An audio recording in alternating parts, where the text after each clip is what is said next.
Menurut laporan Sina Harian beberapa hari lepas, China telah memilih Malaysia sebagai tuan rumah acara sambutan Tahun Baharu Cina yang pertama mereka adakan di luar negara. Pada pendapat Tun, kenapa China memilih Malaysia sebagai tuan rumah pertama untuk sambutan Tahun Baharu Cina di luar negara tahun depan, dan apakah kesannya kepada negara? Sebentar.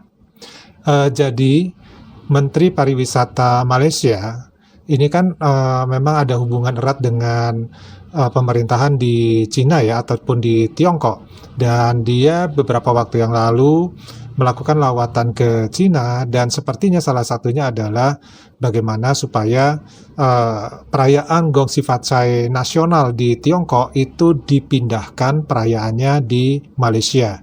Nah, ini kita belum tahu nih nanti acaranya seperti apa, tapi kita dengarkan dulu pendapat dari Dr. Mahathir Mohamad. Kita sudah di Malaysia ada orang-orang keturunan Cina, dan kita tidak ada larangan bagi mereka merayakan hari kebesaran Cina.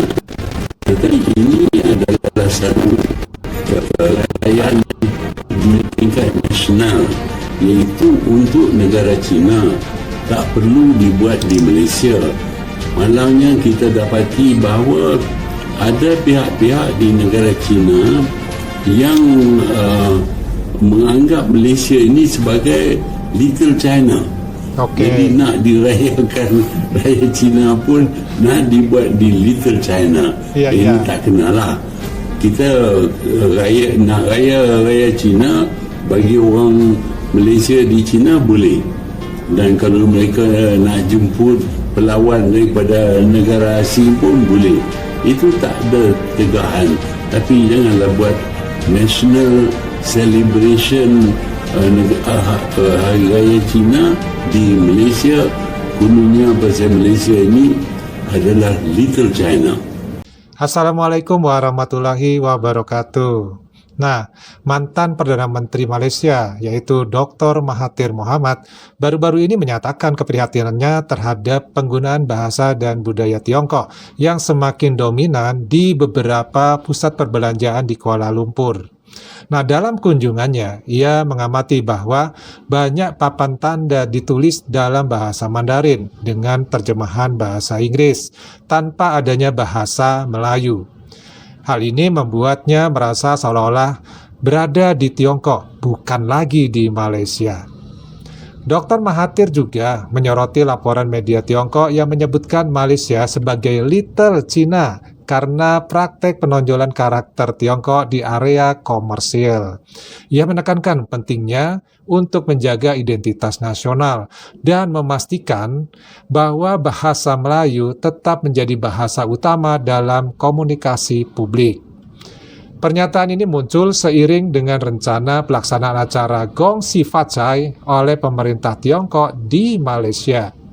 Dr. Mahathir menegaskan bahwa tidak ada larangan bagi masyarakat keturunan Tionghoa di Malaysia untuk merayakan hari besar mereka. Namun ia mengingatkan agar Malaysia tidak dianggap sebagai Little China. Ia menekankan bahwa meskipun Malaysia adalah negara multikultural yang menghargai keragaman, penting untuk memastikan bahwa identitas nasional tidak tergerus oleh pengaruh budaya asing.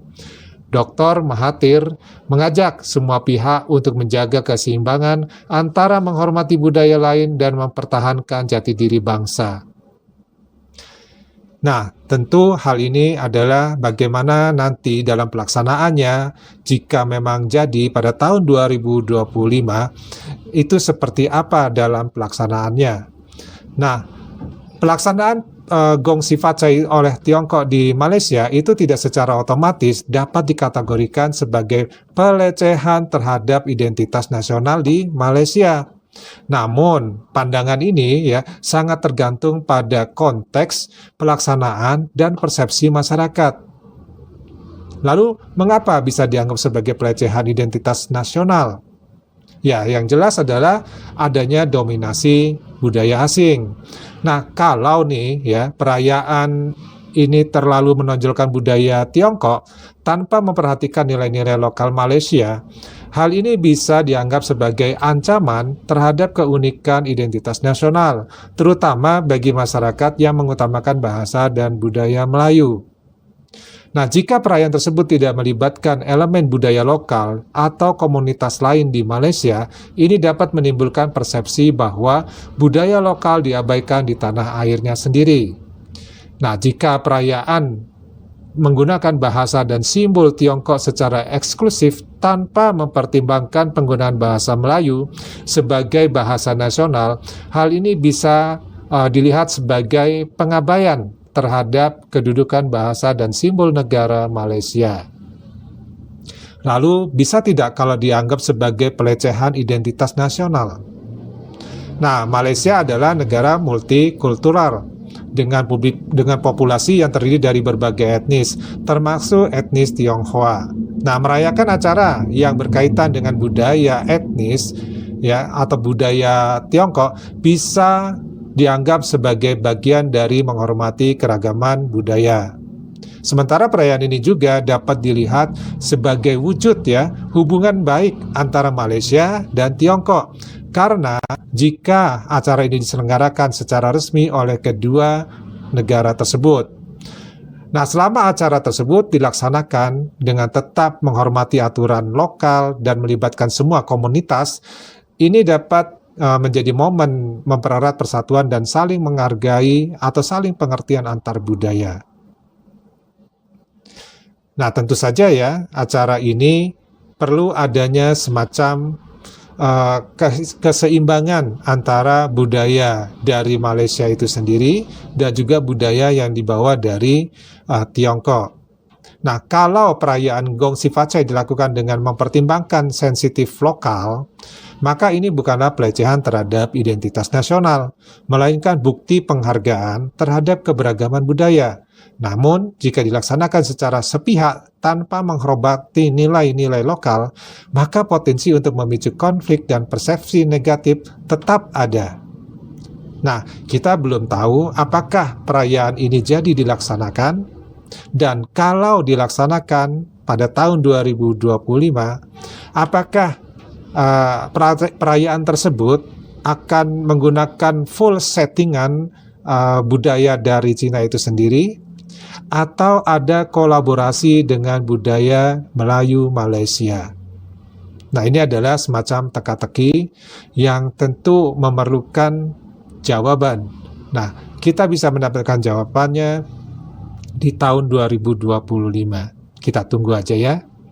Oke, teman-teman, sampai di sini videonya. Ketemu lagi di video yang lainnya. Wassalamualaikum warahmatullahi wabarakatuh. Salam.